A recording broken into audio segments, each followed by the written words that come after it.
მოგესალმებით, ჩვენი ყველას სახელმწიფოს და საზოგადოების ტკივილია ქუჩაში მცხოვრები და ქუჩაში მომუშავე ბავშვები.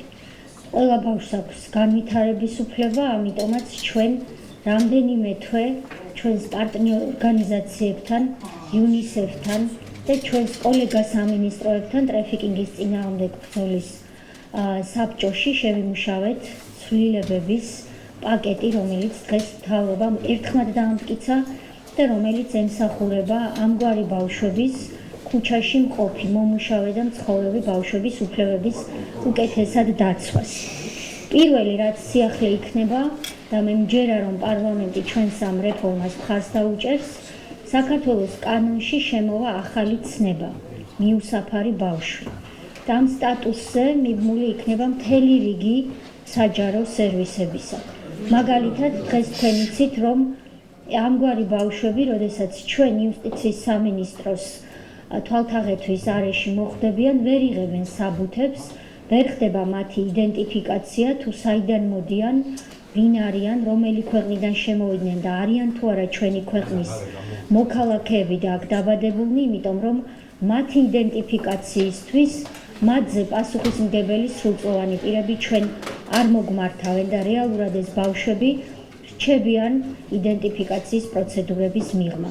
ამ რეფორმის შედეგად ჩვენ მივცემთ მზრუნველობის ორგანოებს, ანუ სახელმწიფოს ჩვენდამი მომართვის უფლებას და ეს საკითხი აღარ იქნება მშობელზე ან სხვა კანონიერ წარმომადგენელზე დამოკიდებული. დღეს მშობელი ან კანონიერი წარმომადგენელი თუ არ მოგმართავს ბავშვზე ჩვენ საბუთებს ვერ გავცემთ. მომავლიდან მზრუნველობის ორგანოსაც ექნება მომართვის უფლება.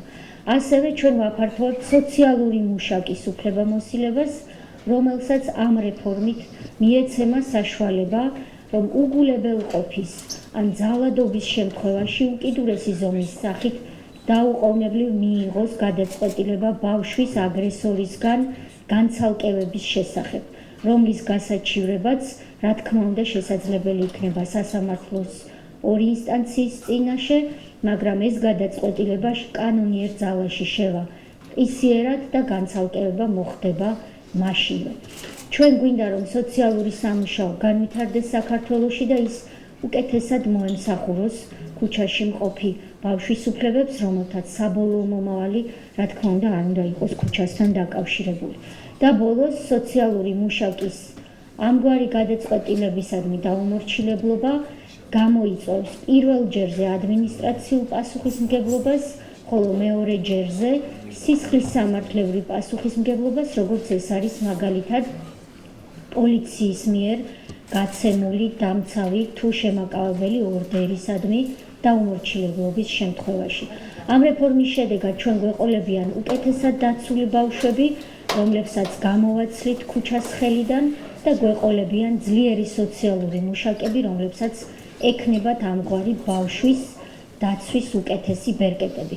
როცა ეს კანონპროექტები შევა ძალაში და იქცევა კანონად, იუსტიციის სამინისტროს გვაქვს გეგმაში, რომ მიუსაფარ ბავშვებზე გასაცემი საიდენტიფიკაციო დოკუმენტები იყოს სრულიად უფასო.